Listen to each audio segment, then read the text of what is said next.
A graça e a paz do Senhor. Estamos meditando em Atos. Estamos no capítulo 10. Hoje a leitura seria do versículo 24 até o 48, 24 versículos. Porém, não vou ler todo por causa do nosso tempo. Vou ler alguns versículos, a começar do 24 a 27, que diz assim: E no dia imediato chegaram a Cesareia, e Cornélio os estava esperando, e tendo já convidado os seus parentes e amigos mais íntimos, e aconteceu que, entrando Pedro, saiu Cornélio a recebê-lo, e prostrando-se a seus pés, o adorou.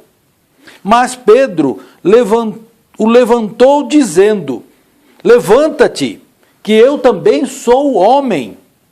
E falando com ele, entrou e achou muitos que ali se haviam ajuntado.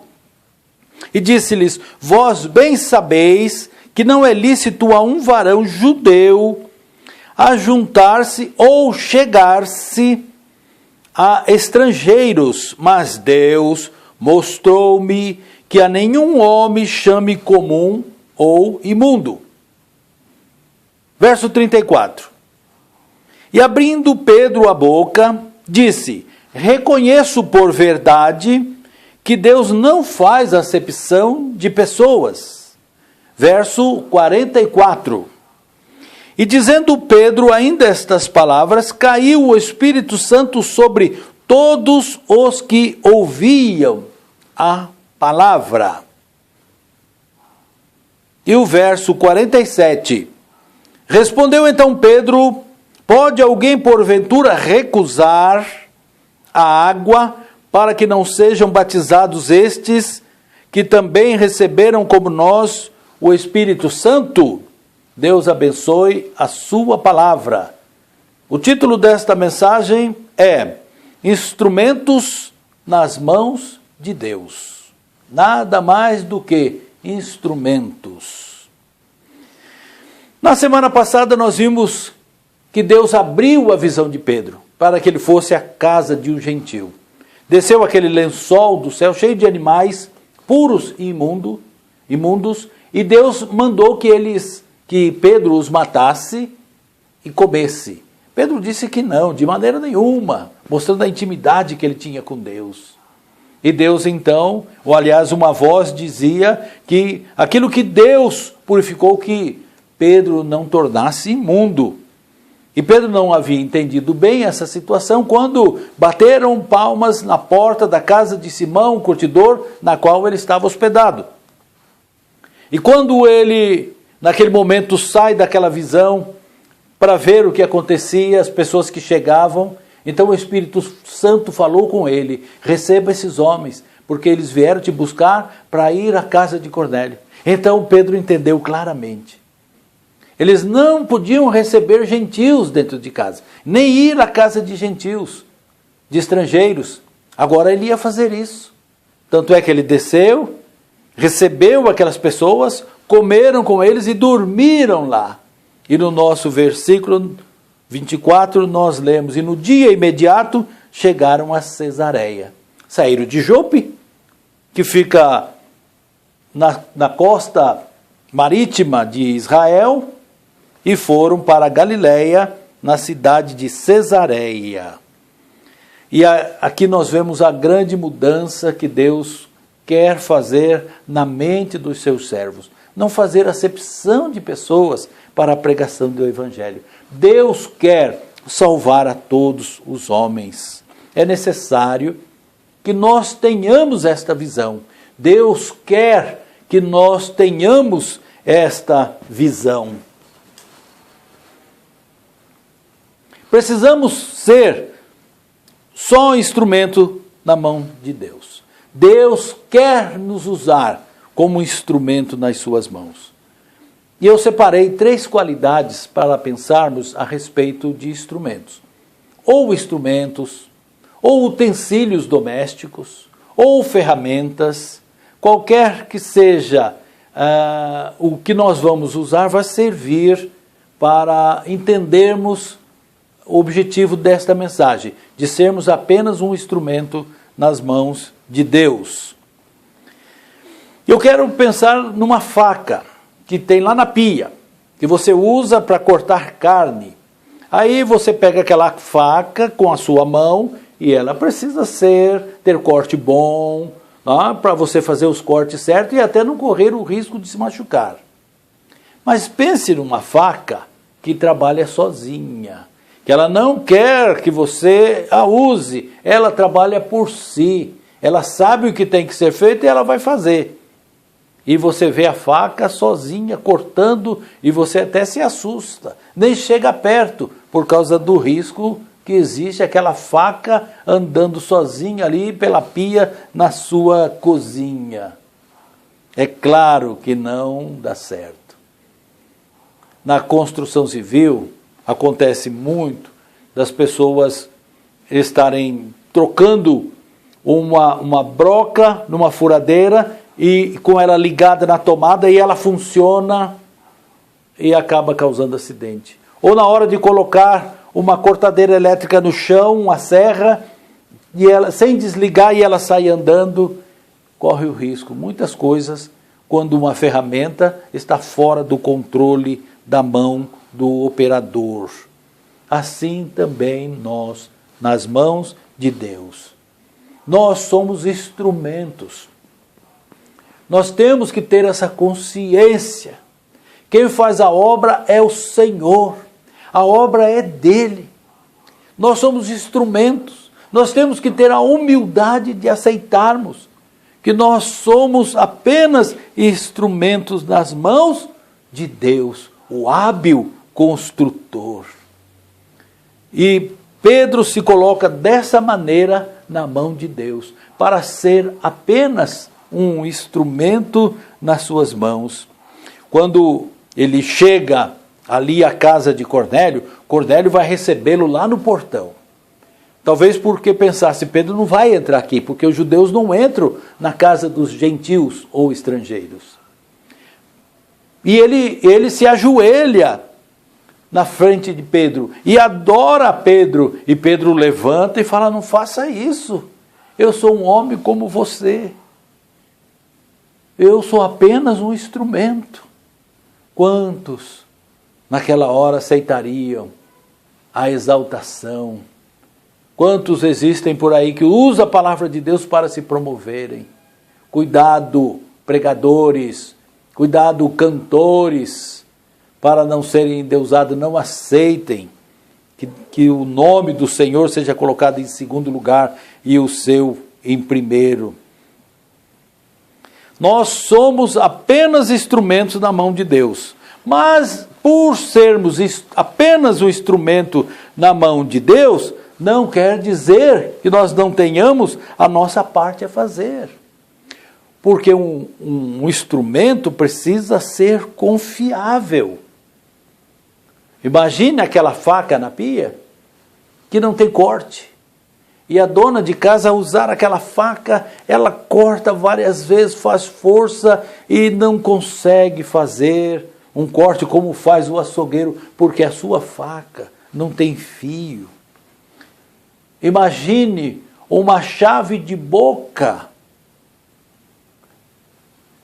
que tem folga para apertar o parafuso. Imagine uma chave de fenda com a parte da chave onde se coloca na fenda do parafuso arredondada e toda hora ela escapa. Apesar de sermos apenas um instrumento, nós temos a obrigação de sermos um instrumento confiável na mão do Senhor. Já comprei ferramentas, paguei preço baixo e paguei caro por isso. Na hora que for usar para apertar um parafuso com mais força, a chave estraga. Nós precisamos ser instrumento nas mãos de Deus, mas instrumento confiáveis como Pedro era. Deus começou a fazer ali uma grande obra, que é levar o evangelho aos estrangeiros. E começou por Pedro. Pedro era esse instrumento que ele queria na sua mão. Primeiro, era apenas um instrumento. Sabia que ele era um homem como os outros. Em segundo lugar, ele era confiável. Deus quer usar a nossa vida, mas nós precisamos ser confiáveis na mão do Senhor. Nós precisamos que Deus nos capacite para isso. Nós temos que buscar a Deus na sua palavra. Temos que estudar a palavra de Deus, ser pessoas de oração para que Deus nos capacite para que sejamos essa ferramenta confiável na sua mão. Nós somos apenas ferramenta, um instrumento, um utensílio. Mas precisamos ser confiável e também preciso. No verso 36, no comecinho dele eu leio assim: a palavra que ele enviou aos filhos de Israel,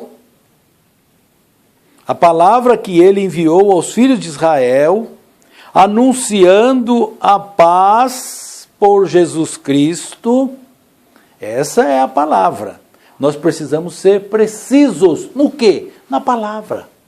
Nós precisamos conhecer a palavra de Deus.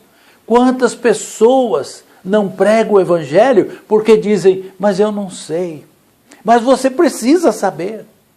Por que é que você não sabe? Eu preguei o evangelho para uma pessoa esta semana com poucas palavras. Eu disse um versículo para ele, João 3,36. Disse esse versículo para ele e ele entendeu. Eu falei, é simples, não? Quem tem o filho, tem a vida. Você precisa conhecer a palavra de Deus. Quanto mais, melhor. Aliás, Deus manda que conheçamos e continuemos a conhecer a palavra de Deus. Mas se você conhece pouco, seja preciso naquilo que você conhece. Seja confiável na mão de Deus. E entregue esta palavra àquele que perece, aquele que precisa ouvir do evangelho, a pregação. E Pedro então vai mostrar a sua precisão. E é bonito, e é importante que aquele que prega a palavra, pregue de fato a palavra. São tantas as frases que ouvimos hoje, todas soltas no espaço. Vem aí como promessas, senhas. Mas a pregação do evangelho, Pedro mostra aqui. Ele fala a respeito de Jesus.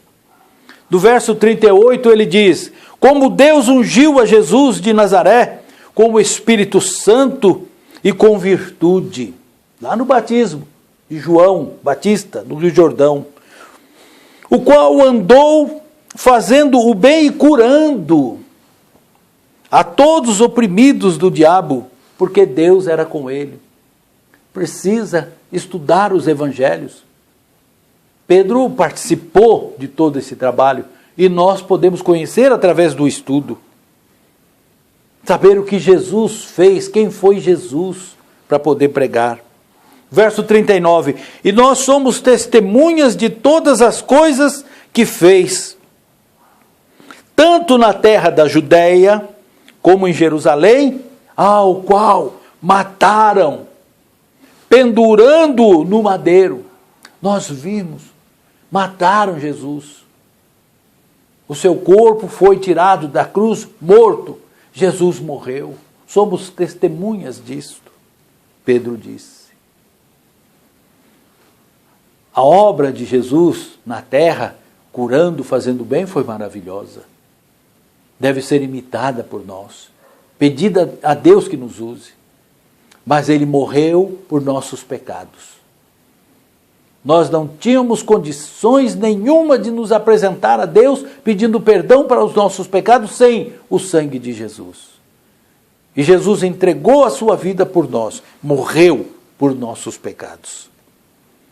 E no verso 40, a grande maravilha, e a este ressuscitou Deus ao terceiro dia e fez que se manifestasse não a todo o povo, mas a nós, as testemunhas que Deus antes ordenara, a nós que comemos e bebemos juntamente com ele, depois que ressuscitou dos mortos.